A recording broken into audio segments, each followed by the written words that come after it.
মামুন সাহেবকে হাতে এবং পায়ের মধ্যে বেড়ি বাঁধে তারপরে আপনাদের জেলখানায় নিয়ে যাওয়া হতো।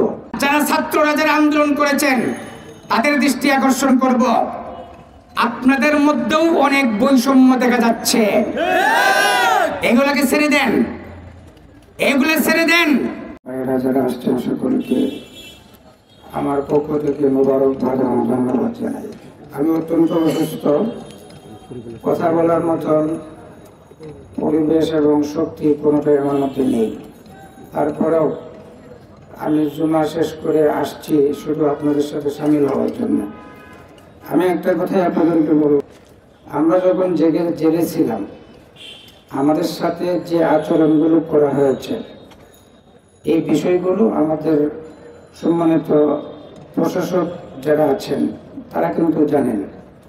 আপনাদের কাছে বিনয়ের সাথে অনুরোধ করব, আপনারা এই জাতীয় বৈষম্য আর করেন না, আর করেন না বৈষম্য। আমাকে যখন আমি এবং আমাদের জুনায়েদ আল হাবিব মুফতি মুনির কাসেমি আমরা তিনজনকে পল্টন থানায় রিমান্ডে নিয়ে আসলো। রিমান্ড শেষ করার পরে যখন আমাদেরকে কোর্টে নিয়ে যাচ্ছিল তখন ওসি সাহেব ছিলেন জনাব আবু বকর সাহেব। আবু বকর সাহেব বললেন যে ওনাদেরকে হাত করা পড়ানো লাগবে না, হাত করা পড়ানো ছাড়াই ওনাদেরকে গাড়িতে উঠে নিয়ে যাও। যে এসআই আসছিল সেই এসআই সেখানে সে বলতেছিল যে আমি কোনো অবস্থাতেই ওনাদেরকে হাত করা ছাড়া নিতে পারবো না।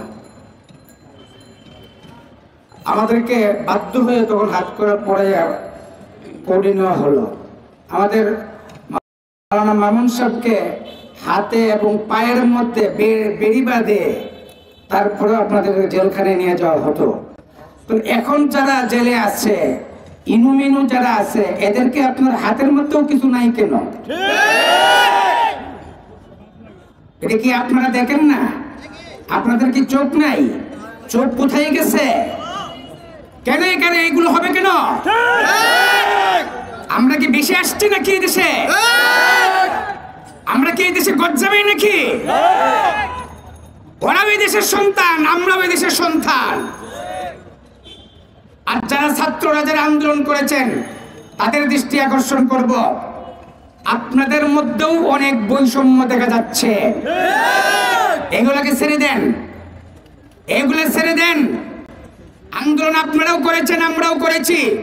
গুলি আপনারাও খেয়েছেন, আমরাও খেয়েছি। রক্ত আপনারাও দিয়েছেন, আমরাও দিয়েছি। জেল আপনারাও খেটেছেন, আমরাও জেল খেটেছি।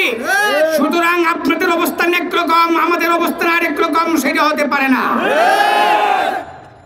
এই বিষয়গুলো আমাদের যারা আইন শৃঙ্খলা বাহিনী যারা আছেন আপনাদের দৃষ্টি আকর্ষণ করে বলবো, দয়া করে মেহেরবানি করে এগুলাকে পরিহার করুন, না হয় কিন্তু আপনাদের অবস্থান আবার আবার অন্যরকম হয়ে যাবে। আল্লাহ আমাদেরকে আমল করার তৌফিক দান করুন।